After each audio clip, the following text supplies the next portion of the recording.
Bienvenue sur Teach, votre émission d'enseignement et de maturité spirituelle. Nous sommes en train de finir cette semaine que nous avons abordée avec ce sujet autour de la chair. Quand la chair revient au galop. On a déjà commencé sa vie chrétienne, on est à fond et puis il y a cette chose qu'on appelle la chair qui commence à reprendre de l'espace. Comment s'en débarrasser? Nous avons touché ce sujet dans plusieurs angles. On a vu ce que c'est que la chair, comment justement elle reprend place. Qu'est-ce qui fait que la chair reprenne place? On a même vu les trajectoires qui va du péché, la chair, jusqu'au démon. En finissant cette semaine, je tenais et je tiens à vous donner de manière très pragmatique, très réaliste. Je ne vais pas ici juste vous donner des choses qui sont théologiques et idéalistes, mais très réalistes, techniques à pratiquer maintenant, tout de suite. Cette manière de pouvoir quitter complètement le contrôle de la chair pour rester sous le pouvoir du Saint-Esprit. Quitter la chair et vivre sous l'Esprit est cette façon pour le faire. Alors, let's teach. Grandissons ensemble.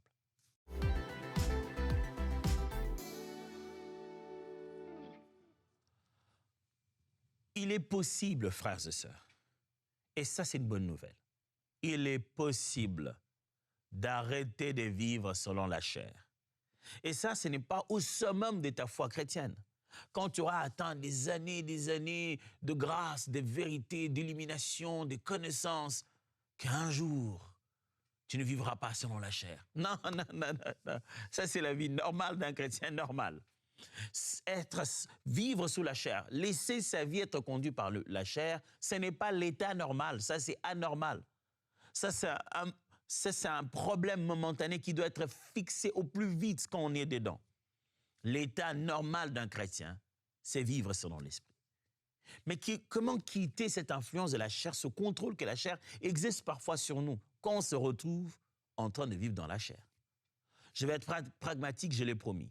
Première des choses, nommer pour désarmer. C'est la formule de conscience plus confession. Nommer pour désarmer. Qu'est-ce que j'entends par là? Commencez d'abord par appeler le chat par son nom. C'est ça l'expression française.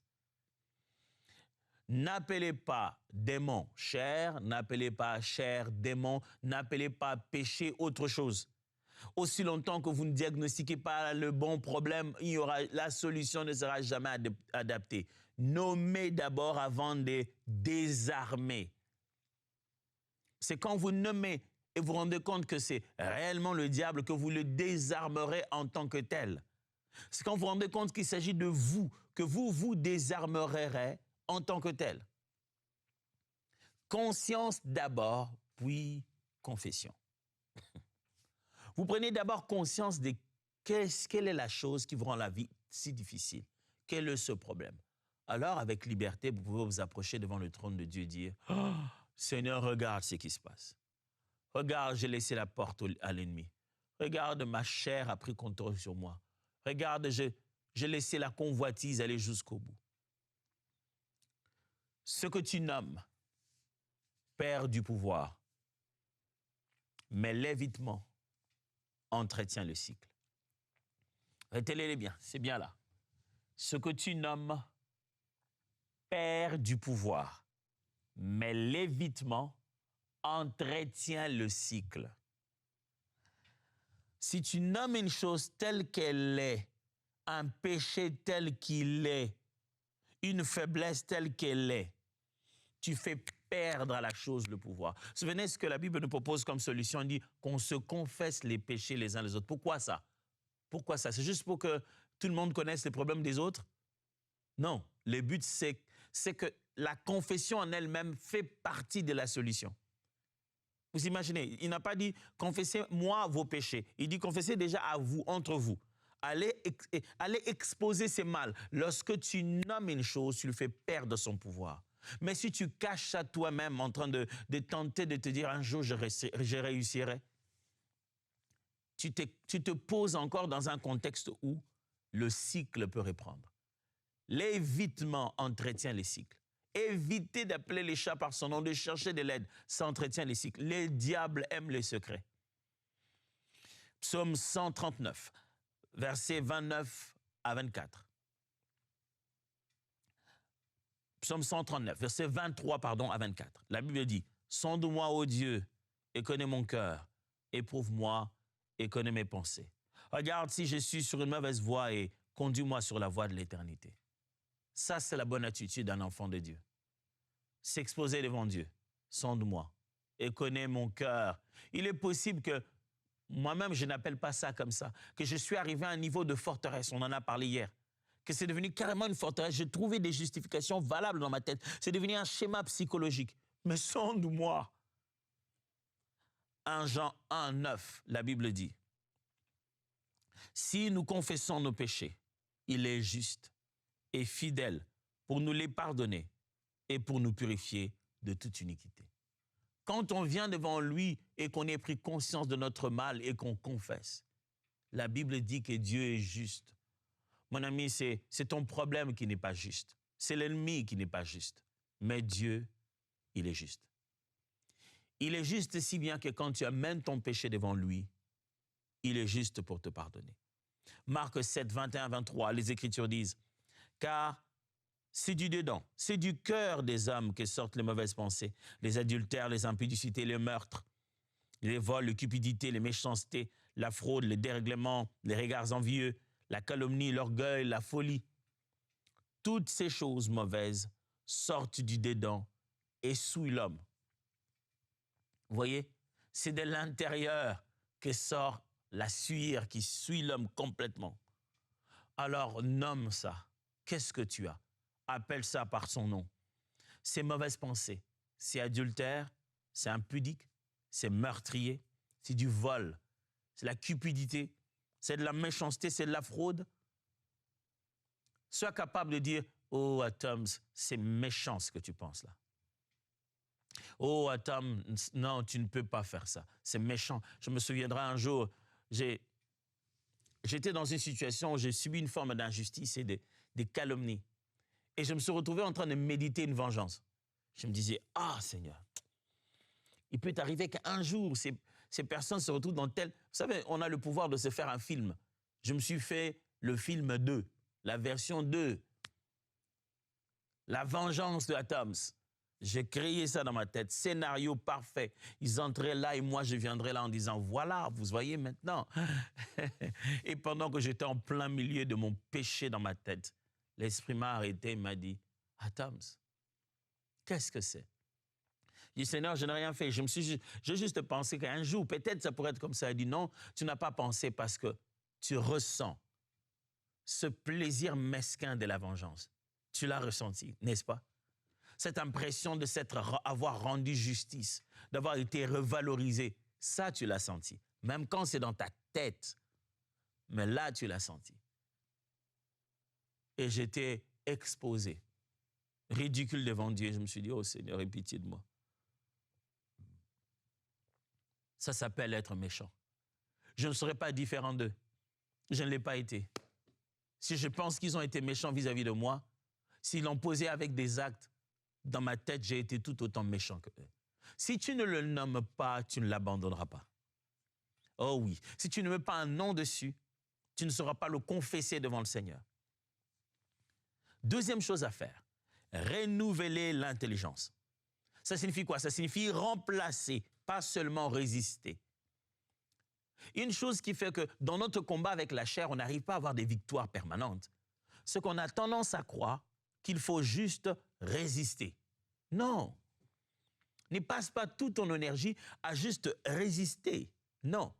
Il faut remplacer. À chaque fois que tu gagnes un terrain, ce terrain-là ne doit pas rester vide parce que tu es préoccupé à repousser l'adversaire loin. Non. Quand tu gagnes un petit terrain, vous savez comment c'est fait une guerre, n'est-ce pas? Quand les gens font la guerre, ils gagnent un terrain. Quelle est la première des choses qu'ils font? Ils vont faire hisser le drapeau de leur pays. Une façon de dire territoire conquise. Il ne s'agit pas seulement de résister, de repousser la chair, le monde, le diable. Il s'agit de proclamer qu'une terre est prise par Jésus, de remplacer le mal par le bien. Il ne s'agit pas seulement de le bouter dehors. Il faut y mettre un occupant, un nouvel occupant.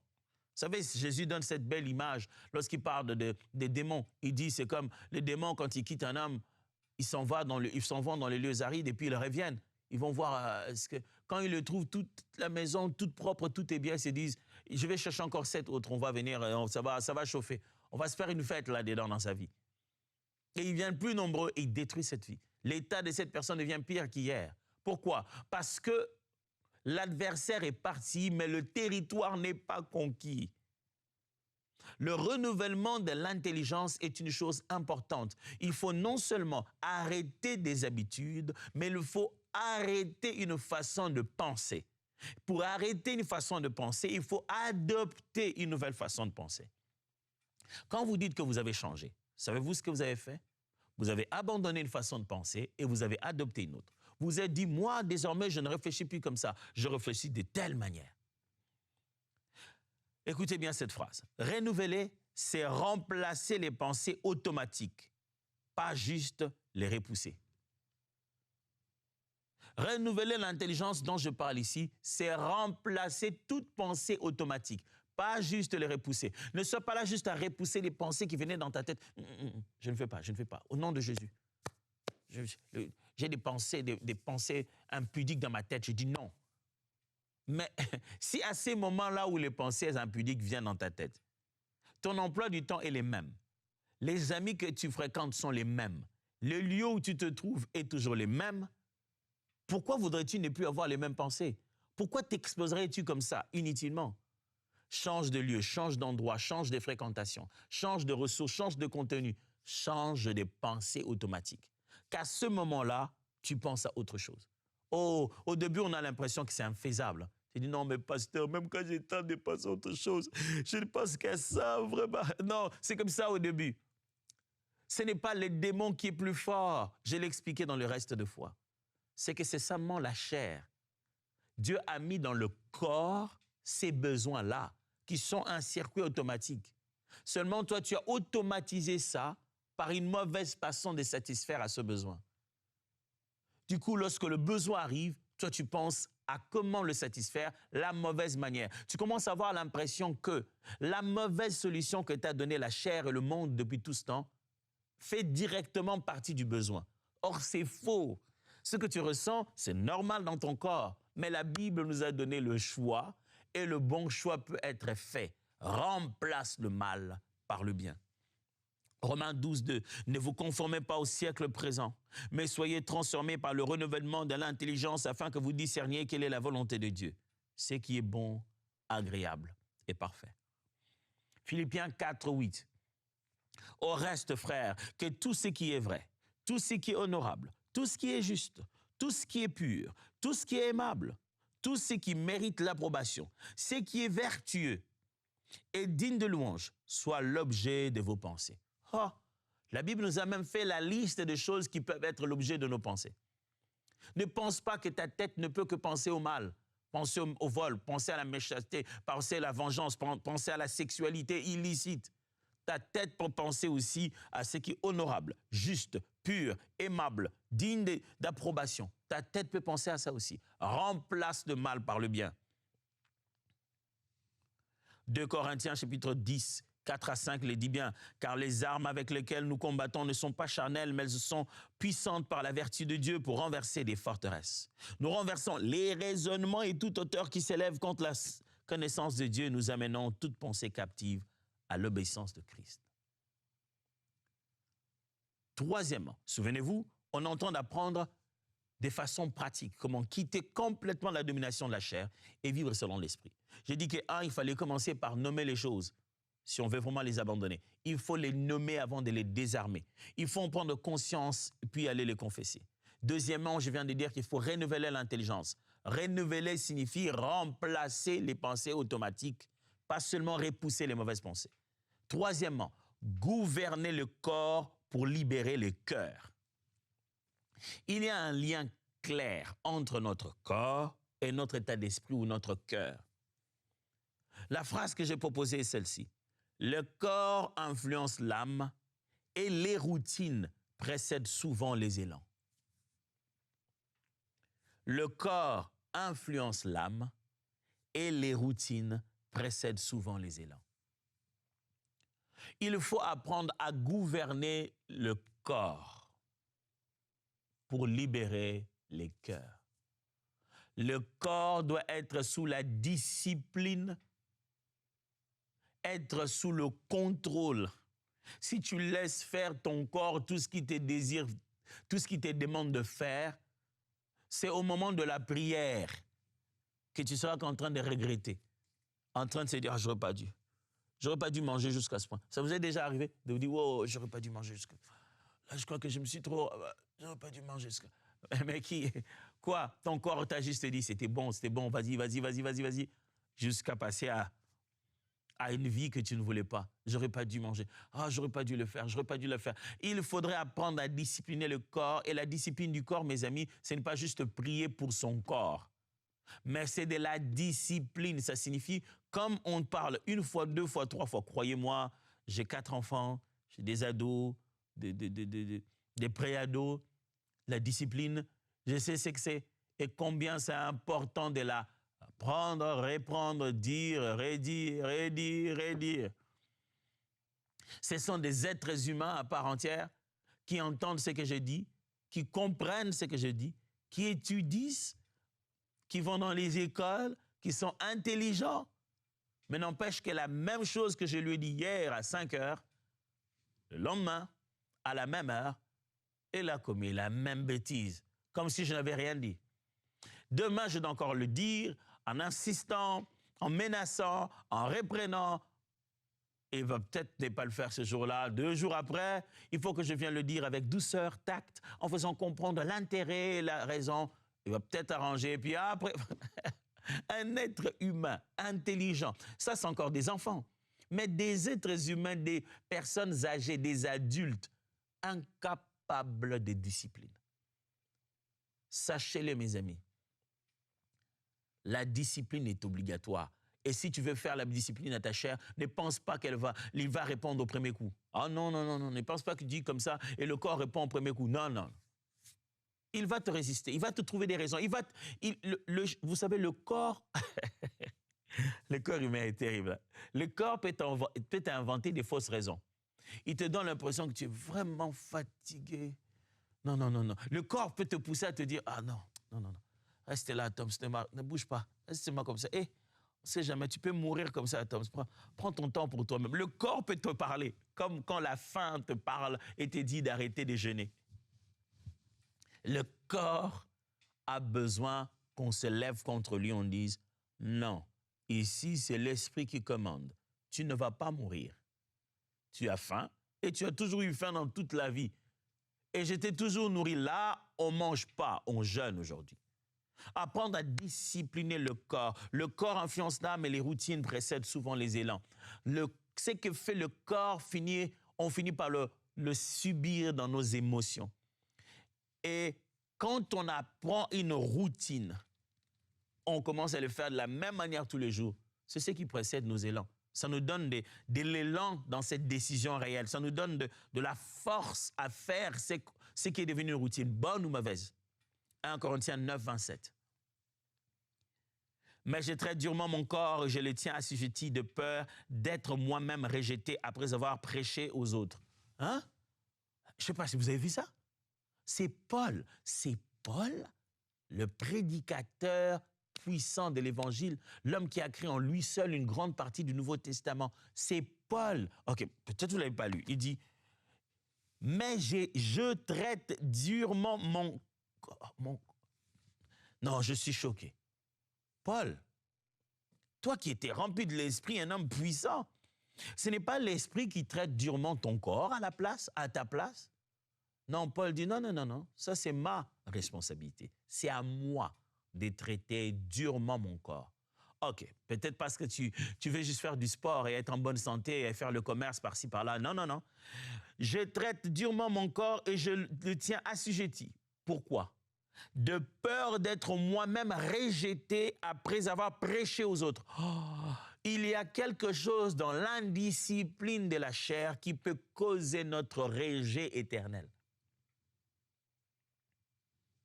Matthieu chapitre 6, versets 16 à 18. Lorsque vous jeûnez, Ne pensez pas, ne prenez pas un air triste comme les hypocrites qui se rendent le visage tout défait pour montrer aux hommes qu'ils jeûnent. Je vous l'ai dit en vérité, ils reçoivent leur récompense.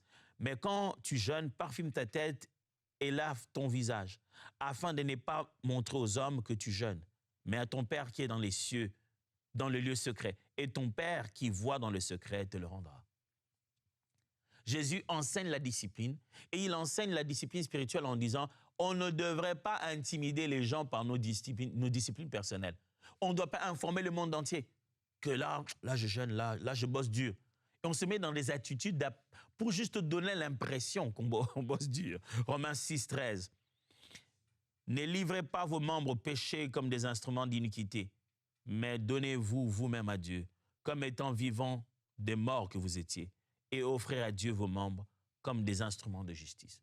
Offrez à Dieu vos membres.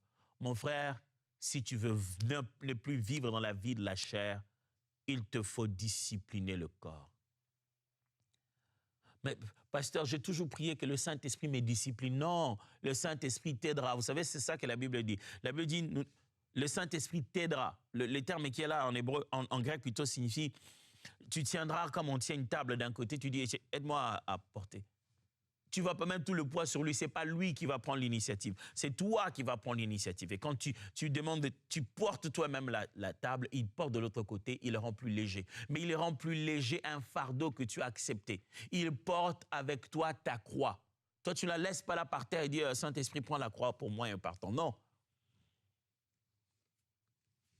Quatrièmement,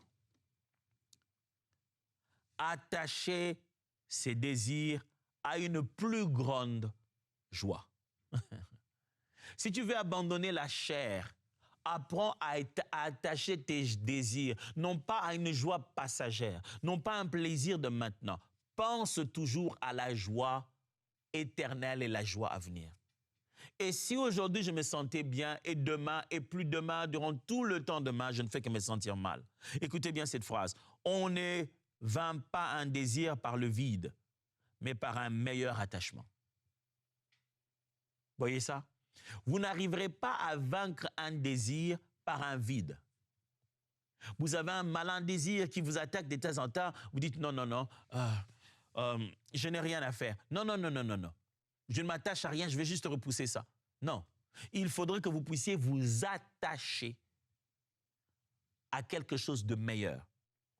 Un attachement meilleur, une raison nouvelle, quelque chose de plus fort. Pourquoi je ne le fais pas? Parce que je vois la croix, parce que je vois l'éternité.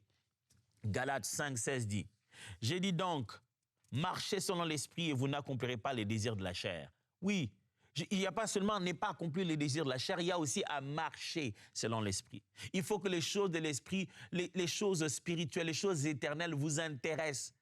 Ça devienne votre passion. Vous devez aimer cette histoire de prier, méditer la Bible, mieux connaître le Seigneur, vivre les miracles, parler en langue, exercer les dons spirituels. Ces choses doivent vous passionner. Attachez-vous à ça. Le psaume 37, verset 4. Le psaume 37, verset 4 dit « Fais de l'Éternel tes délices, et il te donnera ce que ton cœur désire. » Si Dieu devient ce qu'il y a de plus précieux, ta vie n'est plus la même. 5, j'ai promis 7, donc je vais rapidement. 5, vivre l'alliance et la rédévabilité. Si vous voulez abandonner la chair et que vous avez vécu dans un moment où la chair vous a fait souffrir, l'un des secrets, c'est que vous devez être capable d'être en alliance, d'être en relation et d'être rédévable aux gens. Pourquoi? Écoutez bien cette phrase. Le changement durable est relationnel. Le changement durable est relationnel. Ça signifie ceci. Quand quelqu'un veut changer de façon définitive et se transformer en une nouvelle vie, c'est en corrélation avec les êtres humains, en devenant rédévable dans ses faits et gestes, en donnant aux autres le droit de le dire « là, tu n'as pas bien fait ». Le changement qui demeure en nous, c'est celui qu'on obtient non pas seulement pour nous-mêmes en secret, mais celui qu'on obtient aussi en vue de nos relations autour de nous. Jacques 5, 16 dit « Confessez donc vos péchés les uns les autres et priez les uns pour les autres, afin que vous soyez guéris. La prière fervente du juste a une grande efficacité. » Voyez, Vous confessez les péchés les uns les autres, priez les uns pour les autres. C'est un travail collectif, relationnel, communautaire. Vous voulez abandonner la chair, vous n'allez pas vaincre seul dans un coin. Non, vous devez être là. On doit y travailler ensemble. Proverbe 27, 17 dit, « Comme le fer aiguise le fer, ainsi un homme excite la colère d'un homme. » Voyez, c'est au contact de l'un et de l'autre qu'on devient meilleur. Galates 6, 1, 2 dit, « Frères, si un homme vient à être surpris à quelque faute, vous qui êtes spirituels, redressez-le avec un esprit de douceur. Prends garde à toi-même de peur que tu sois aussi tenté. Portez les fardeaux les uns les autres et vous accomplirez ainsi la loi de Dieu. » Mon cher, ta chair là qui est un fardeau, viens, on va le porter ensemble. De nos jours, aujourd'hui à l'Église, on a bien des chrétiens qui vivent dans la chair, mais sont incapables de demander de l'aide. Nous tous, on voit qu'ils vivent dans la chair, incapables de demander de l'aide. Pourquoi? On a créé un système de condamnation des religions dans nos églises. On fait croire à tout le monde qu'on est parfait et on vient tous donner l'impression de perfection dans nos assemblées, pendant que chacun souffre personnellement. Et l'ennemi se réjouit de garder chacun dans son coin. Je ne vais pas dire mes problèmes aux gens, et les gens, ils ont toujours trop de problèmes. Si tu ne dis pas tes problèmes, laisse-moi commencer à te dire les miens. Et aide-moi. Si tu n'as pas besoin d'aide, moi j'en ai besoin, je t'en parle. 6. Fermez toutes les portes. Si vous voulez arrêter une vie de la chair, apprenez à fermer toutes les portes. Ça signifie quoi? Des limites claires et des fuites stratégiques. Fermez toutes les portes. Nous savons, nous tous en tant qu'êtres humains, que nous avons nos points faibles. Ne t'amuse pas au-delà de la frontière. Toutes les petites choses qui peuvent devenir des portes, ferme ça. Tu sais que tu viens de passer des années et des années et des années à te battre contre l'impudicité. Et te voilà, c'est quoi tes films préférés sur Netflix? Ah non, il ne s'est rien de mal, c'est juste que... L'impudicité, mon ami, on fuit. Des fois, il n'y a pas de meilleure victoire que de fuir. Les dieux tout-puissants nous enseignent de fuir certaines choses, de fuir. Pas parce que c'est plus puissant que nous, mais parce qu'on est vulnérable à ça. L'environnement influe sur 50% de nos choix. Est-ce que vous saviez ça? Sur 50% de nos choix quotidiens, l'environnement, on se tient, influence jusqu'à 50%. 100% de nos choix, 50%. Près de la moitié des décisions que nous prenons dans nos vies viennent de l'environnement où nous vivons. Près de la moitié de qui tu deviens dans la vie vient de l'environnement qui t'entoure. Ferme les portes. 2 Timothée 2, 22 dit, « Fuis les passions de la jeunesse et recherche la justice, la foi, la charité, la paix avec ceux qui invoquent le Seigneur d'un cœur pur. » C'est ça ton milieu. Fuis les passions de la jeunesse. Ferme les portes. Ne va pas là-bas. Oh non, on est juste allé. Ne va pas là-bas, tu vas mourir. Et 7, pour finir. Marchez dans la conscience identitaire. Marchez avec conscience de qui vous êtes. Frère, vous n'êtes pas votre chair. Non, vous n'êtes pas votre péché. Et ça, c'est ce que le diable voudrait vous faire croire. Il voudrait vous faire croire que ce que vous faites là, c'est naturel, c'est ce que vous êtes. Non, vous n'êtes pas ça. Ça, c'est une déformation. Ça, c'est un dysfonctionnement. Vous devez marcher dans votre identité. L'identité dirige le comportement. L'état intérieur, c'est ce qui modère l'impulsivité. Ce que tu as à l'intérieur de toi, c'est ce qui fait en sorte que ton côté impulsif, tout ce qui pouvait aller de travers, tout ça est contrôlé quand tu te souviens de qui tu es. Vous pensez qu'un président de la République ne se donnerait pas le plaisir de s'élever, de se fâcher, de cogner quelqu'un? Mais je vous assure que le nombre de fois où ils ne le font pas, c'est parce qu'ils ne l'ont pas ressenti. C'est parce qu'ils se souviennent de qui ils sont. Il dit non, mon coup, si je me fâche, je lance un coup, c'est un coup national. Si je dis des paroles, j'engage des milliers de gens. Si tu sais qui tu es, tu ne te laisseras pas faire n'importe quoi. Souviens-toi de qui tu es. Tu es une race élue, sanctifiée. Tu es la raison de la mort de Christ à la croix. Quelle est cette chose qui a tellement de valeur au point que Dieu lui-même envoie son Fils unique pour mourir? Tu n'es pas ce que ton corps te dit. Tu as été renouvelé. Laisse-moi prier avec toi. Ô Père, je te bénis pour l'œuvre de la croix de Christ qui nous a sauvés tous.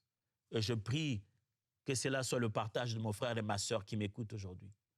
Que désormais, à partir d'aujourd'hui, chacun apprenne à appliquer ces choses pour vivre pleinement sa liberté en Christ. Au nom de Jésus. Amen. Nous venons de finir cette série aujourd'hui et je tenais tellement à vous dire merci. Vous tous nos partenaires de EMCI. Voilà comment vous et nous sommes en train d'amener la restauration dans la vie de plusieurs chrétiens. Si vous n'avez pas encore été partenaire de EMCI, vous pouvez le devenir n'importe quand, à n'importe quel moment, un simple geste. Vous allez simplement sur emcitv.com/don où vous scannez simplement ce QR code et vous rendrez sur ce site internet qui va vous montrer les processus de comment vous pouvez devenir partenaire.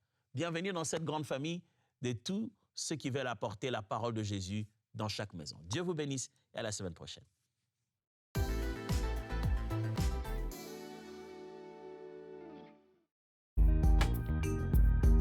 Merci à tous nos précieux partenaires grâce auxquels cette émission a pu être réalisée. Vous aussi, rejoignez la grande famille des partenaires d'EMCI TV en faisant un don sur emcitv.com/don.